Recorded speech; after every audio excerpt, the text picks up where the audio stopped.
नमस्कार, Avon news में आपका स्वागत है। मैं हूं आपके साथ वैभव। रुक करेंगे इस वक्त की हेडलाइंस पर।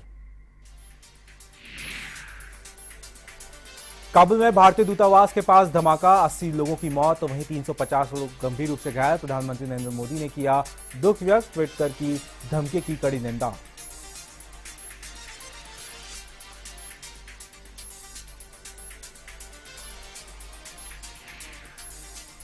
सीएमओ में कलेक्टर्स एसपी कॉन्फ्रेंस, सीएम राजे ले रही हैं फीडबैक। गुड गवर्नेंसी और जीरो टॉलरेंस के ऊपर सरकार का जोर, वहीं 4 दिन तक होगा मंथन।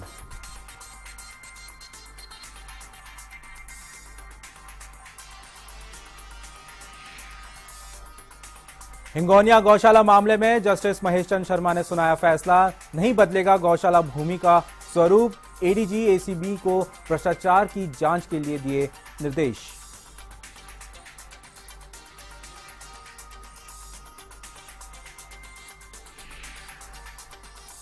अनूपगढ़ पुलिस की बड़ी कार्रवाई, मानव तस्करी मामले में महिला समेत 3 लोग आरोपी गिरफ्तार। नाबालिग लड़की को बेचने का है आरोप।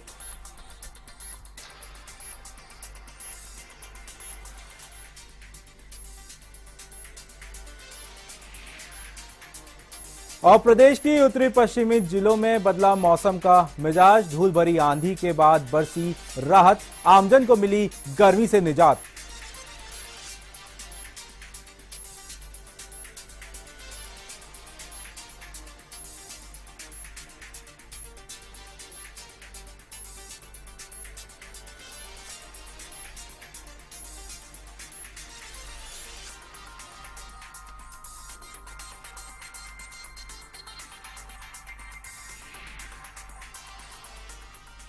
अफगानिस्तान की राजधानी काबुल में इंडियन एम्बेसी के पास हुए ब्लास्ट में 80 लोगों की मौत हो गई है, जबकि 350 से अधिक लोग घायल हो गए। मृतकों की संख्या अभी भी बढ़ सकती है। हमले में इंडियन एम्बेसी के सभी ऑफिशियल्स सुरक्षित हैं। अफगान हेल्थ मिनिस्ट्री ने मौतों की पुष्टि की है। हालांकि न्यूज एजेंसी ने अफगान हेल्थ मिनिस्ट्री के हवाले से 65 लोगों के मारे जाने की पुष्टि की है। ब्लास्ट इंडियन एम्बेसी के करीब 1.5 किलोमीटर दूर एक ट्रक में भरे विस्फोटक के जरिए किया गया है, लेकिन यह साफ नहीं हो पाया कि हमले में किसे निशाना बनाया गया था। ब्लास्ट इतना जोरदार था कि इलाके में मौजूद कई देशों की एम्बेसी और आसपास के क्वार्टर्स की खिड़कियों के कांच टूट गए। किसी आतंकी गुट ने इस हमले की जिम्मेदारी अभी तक नहीं ली है। वहीं पीएम नरेंद्र मोदी ने इस हमले की निंदा की है। उन्होंने ट्वीट कर कहा कि सभी तरह के आतंकवाद से मुकाबला करने में भारत अफगानिस्तान के साथ खड़ा है।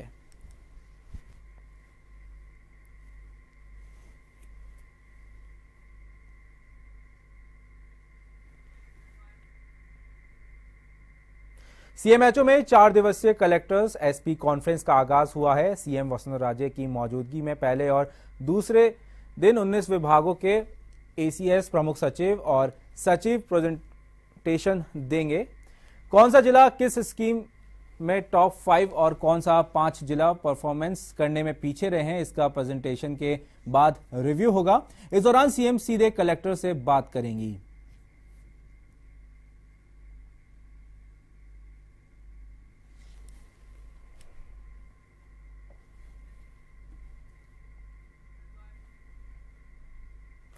हिंगोनिया गौशाला में अव्यवस्थाओं को लेकर जस्टिस महेश शर्मा की खंडपीठ में फैसला सुनाया।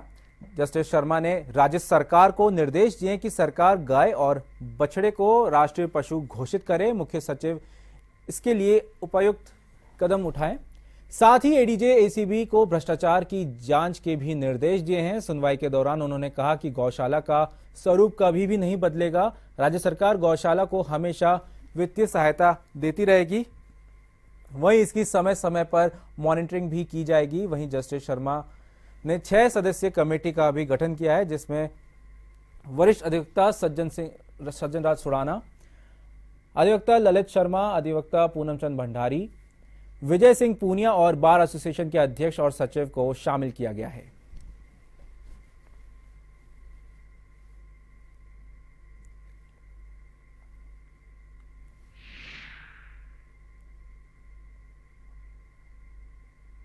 देखिए 2010 में हमने रिट लाई थी हाईकोर्ट में, क्योंकि यहाँ पर करीबन 50-60 गायें हिंगोनिया गौशाला में पर डे मरती थी, लापरवाही से और भ्रष्टाचार के कारण से। जब से हाईकोर्ट में मामला आया काफ़ी सुधार हुआ था, और आज हाईकोर्ट ने जो फैसला दिया है उसे 2-3 बातें, हालांकि 19 डायरेक्शंस दिए हैं उसके अंदर, लेकिन 2-3 बातें बहुत इंपॉर्टेंट हैं।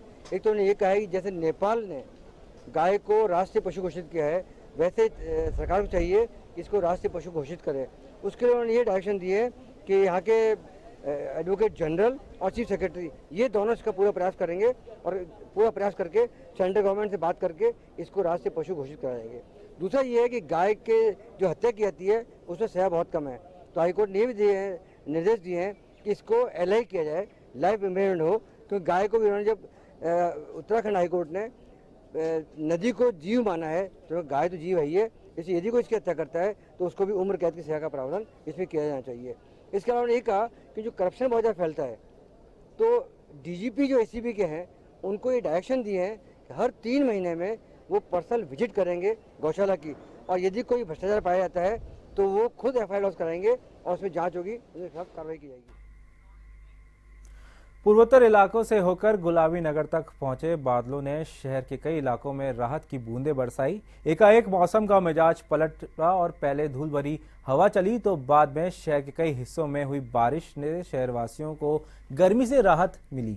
मौसम वैज्ञानिकों के अनुसार प्रदेश के उत्तर पूर्वी हिस्सों में स्थानीय मौसम तंत्र सक्रिय है और 24 घंटे शहर में धूल भरी हवा चलने और छितराई बारिश के दौर रहने की संभावना है। मौसम विभाग के अनुसार बंगाल की खाड़ी से होकर बिहार की ओर कूच कर चुके मोरा तूफान का असर प्रदेश पर भी रहा है, जिसके चलते प्रदेश के कई हिस्सों में अलग अलग एक दो दिन से अंधड़ और बारिश का दौर बना हुआ है।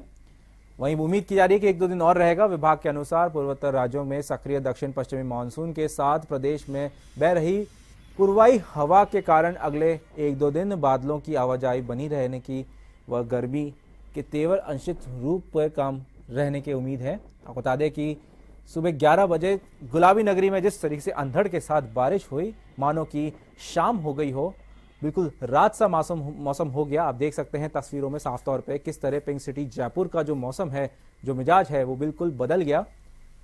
एक राहत भरी सांस ली शहरवासियों ने।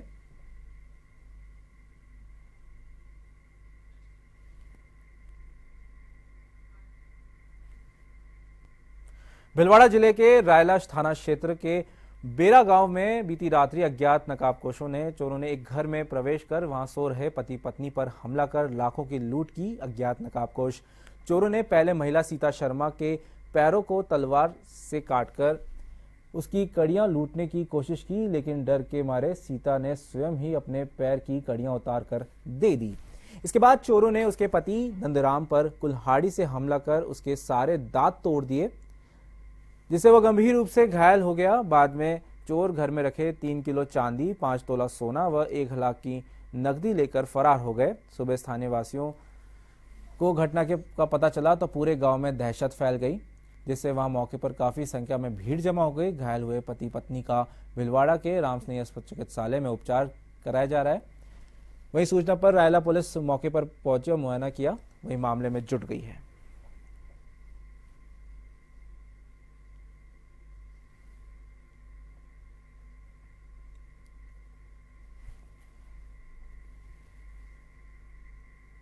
के अजीतगढ़ में पिछले दिनों टैगोर बालिका PG महाविद्यालय संचालक रामनिवास पिपलौदा द्वारा अश्लील हरकत करने के मामले में ग्रामीण ने थाने में घेराव किया। ग्रामीणों का कहना है कि पुलिस कॉलेज संचालक को गिरफ्तार नहीं कर रही है। पुलिस ने संचालक को शीघ्र गिरफ्तार करने का आश्वासन दिया।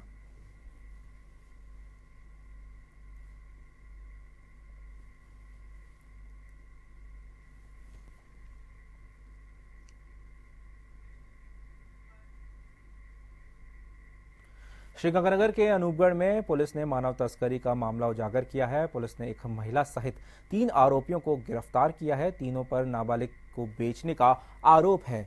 पुलिस ने नाबालिग लड़की को बरामद किया है, जो 12H मौला की निवासी है। आरोपियों ने 2 PGM निवासी जसवीर को शादी का झांसा देकर अन्य लड़की दिखाई और शादी नाबालिग से करवा दी, लेकिन इसका लड़के वालों को पता चलने पर पुलिस को सूचित किया गया, जिसके बाद पुलिस ने कार्रवाई करते हुए तीनों आरोपियों को गिरफ्तार किया और नाबालिग लड़की को बरामद कर बाल कल्याण कमेटी श्रीगंगानगर भेज दिया। फिलहाल पुलिस मामले की जांच में जुटी है।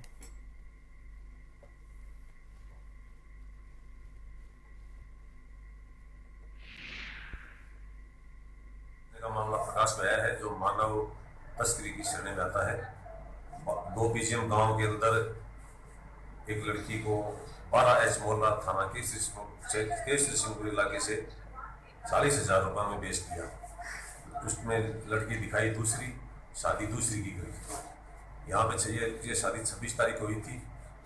जब इनको पता चला कि वो शादी करने दिखाने वाली लड़की नहीं है, शादी और किसी से करी है, तो हमारे से संपर्क किया। हमने तुरंत कार्रवाई करते हुए नाबालिग को दस्तगिरफ्तार किया। पिंक सिटी में global initiative event managers day के तहत मंगलवार को होटल क्लार्क्स आमेर में 2 दिवसीय समारोह की शुरुआत हुई। दुनिया के 50 से अधिक देशों में 31 मई को मनाए जाने वाले इस समारोह के तहत हुए तस्वीर कार्यक्रम में जाने माने शायर और गीतकार इकराम राजस्थानी ने प्रेम भरी शायरी पेश की। वहीं उन्हीं के लफ्जों पर प्रसिद्ध चित्रकार गोपाल स्वामी खेताची ने कैनवास पर पेंटिंग्स उकेरी। प्यार के विविध पक्षों पर रोशनी डालते हुए इकराम राजस्थानी ने शेर कहा कि और उनका साथ देते हुए मूर्तिकार पद्मश्री अर्जुन प्रजापति ने मिट्टी पर प्रेम का लाइव अक्स उभारा। इस अवसर पर इवेंट गुरु अरशद हुसैन, फोरम के जनरल सेक्रेटरी हरप्रीत सिंह सहित बड़ी संख्या में इवेंट सेक्टर के प्रतिनिधि मौजूद रहे।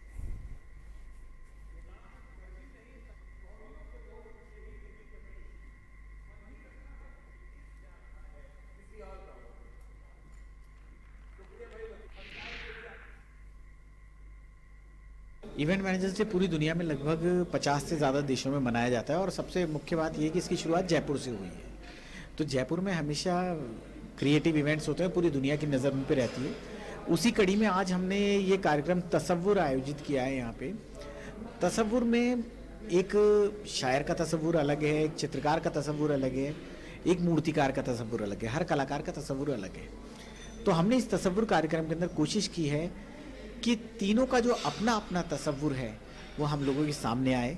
शायर शब्दों के ज़रिए, चित्रकार अपनी रंगों के ज़रिए और मूर्तिकार अपनी कला के ज़रिए हम तीनों उस तसव्वुर से रूबरू हों और उसको हमारे सामने लाइव होता हुआ देखें। ये एक हमने कार्यक्रम किया है। गर्मी के इन दिनों में अलवर में गहराता पेयजल संकट लोगों की परेशानी का सबब बना हुआ है। शहर के राजगढ़ कस्बे में पानी की समस्या से लोग परेशान हैं। इस विकट पेयजल समस्या को देखते हुए तहसीलदार एईएन जेईएन ने विभिन्न मोहल्ले में जाकर जायजा लिया। हालांकि इस दौरान लोगों ने अधिकारियों को जमकर खरी खोटी सुनाई। वहीं तहसीलदार राम प्रताप शर्मा ने 5 दिन में समस्या का समाधान का आश्वासन दिया।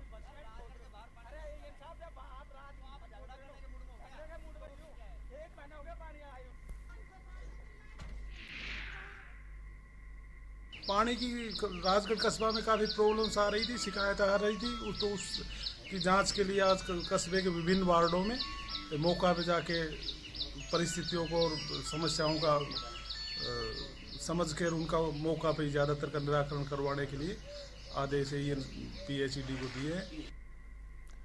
अलवर में इन दिनों पुलिस की ओर से यातायात नियमों की पालना के लिए जागरूकता अभियान चलाया जा रहा है। इसी क्रम में शिवाजी पार्क थाना इलाके के तिजारा रोड पर शिविर लगाया गया। यहां शिवाजी पार्क थाना अधिकारी विनोद सामरिया ने यातायात नियमों की जानकारी दी। इस मौके पर दिनेश कुमार जलुथरिया, अतिरिक्त मुख्य न्यायिक मजिस्ट्रेट सीओ सिटी नाथावत ने हेलमेट लगाने के लिए 2 व्हीलर 4 व्हीलर में सीट बेल्ट लगाने को लेकर चालकों को शपथ दिलवाई।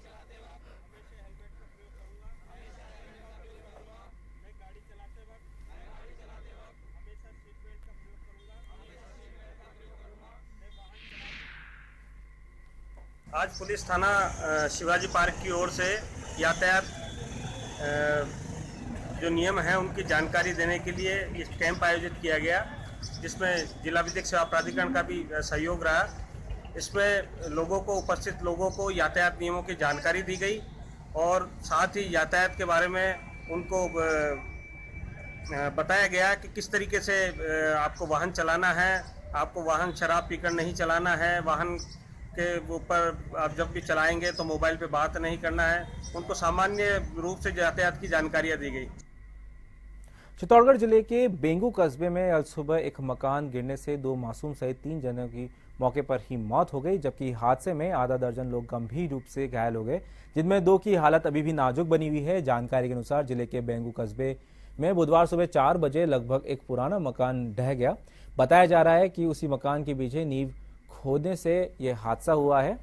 लोगों ने मकान ढहने की आवाज सुनकर दौड़े और मलबे में दबे आधा दर्जन से अधिक लोगों को बाहर निकाला। गंभीर घायलों का श्री सावलिया जी अस्पताल में उपचार जारी है। पुलिस ने मामला दर्ज कर जांच शुरू कर दी है। वहीं सूचना पर एसडीएम और पुलिस उपाधीक्षक ने मौके पर पहुंचकर जानकारी ली।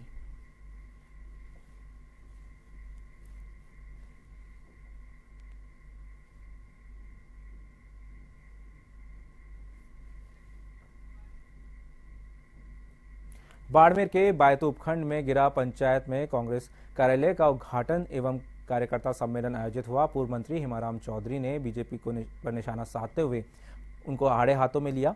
उन्होंने कहा कि कांग्रेस सभी धर्मों का सम्मान करती है। कांग्रेस में गरीब जनता व किसान वर्ग के हित में कार्य किए हैं। चौधरी ने कहा कि बीजेपी सरकार ने हमेशा गरीब जनता के साथ झूठे वादे किए हैं। पूर्व सांसद और एवं एआईसीसी के सचिव हरीश चौधरी ने पीएम मोदी ने चुनावों से जसोल फाटे पर बाड़मेर में आम लोग जैसे झूठे वादे करके जनता को भ्रमित किया है। इस दौरान जिला प्रमुख प्रियंका मेघवाल, पीसीसी सचिव रूपाराम धंधे, पूर्व विधायक चौहटन पद्माराम मेघवाल सहित कांग्रेस के वरिष्ठ कार्यकर्ता सहित सैकड़ों लोग मौजूद रहे।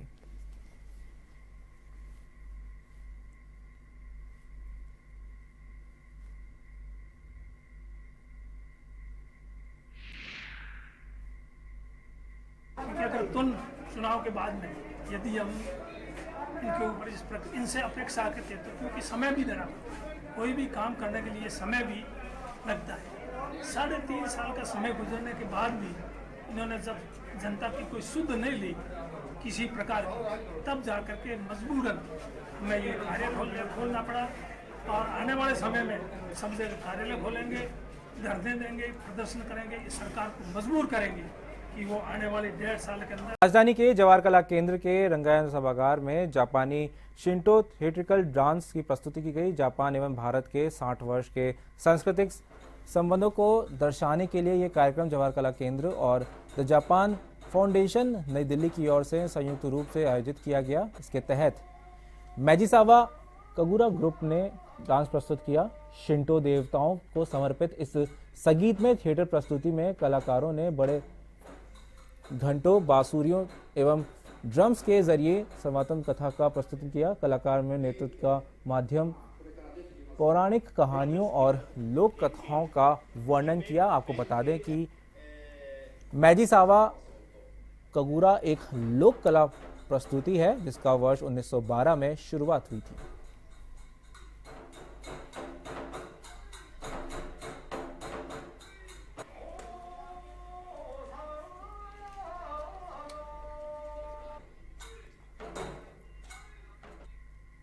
झुंझुनू में एक बार फिर मौसम ने अचानक करवट ली और धूल भरी आंधी के साथ शुरू हुई बारिश से मौसम खुशनुमा हो गया। तेज आंधी के बाद शुरू हुई झमाझम बारिश ने लोगों को गर्मी से राहत दी। जिला मुख्यालय के अलावा बगड़, चढ़ावा, मंडावा और बिसाऊ सहित पूरे जिले में सहित कई जगह बारिश हुई।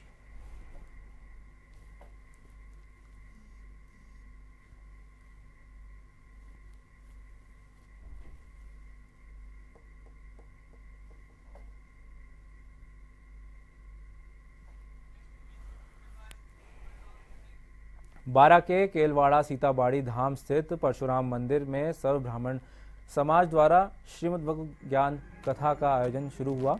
कथावाचक शाश्वत महाराज ने कहा कि व्यक्ति के शरीर में आलस्य रूपी बीमारी लग गई तो वह अपनी मंजिल तक नहीं पहुंच सकता। इस दौरान शिव पार्वती का प्रसंग सुनाया। इस दौरान महिलाएं भजनों पर खूब झूमी। कस्बे का माहौल धर्ममय बना हुआ है।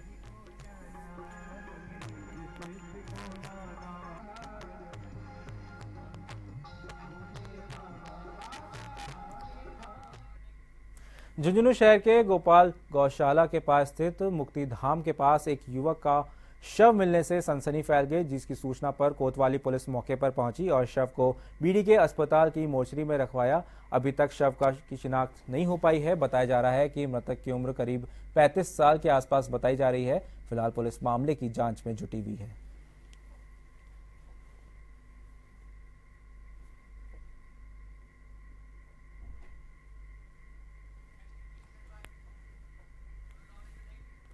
उपखंड मुख्यालय के ओटवाला रोड पर नवनिर्मित श्री सायला बालाजी मंदिर की प्राण प्रतिष्ठा से पूर्व भव्य जल यात्रा का आयोजन किया गया। जल यात्रा रविधाम गुजरात के सत्यानंद महाराज की निश्रा व कई साधु संतों के सानिध्य में प्रारंभ हुई। जल यात्रा निबारत महादेव मंदिर से रवाना होकर शहर के मुख्य मार्गों से होती हुई नवनिर्मित बालाजी मंदिर पहुंचकर विसर्जित हुई। शोभा यात्रा में हाथी घोड़े भी शामिल हुए।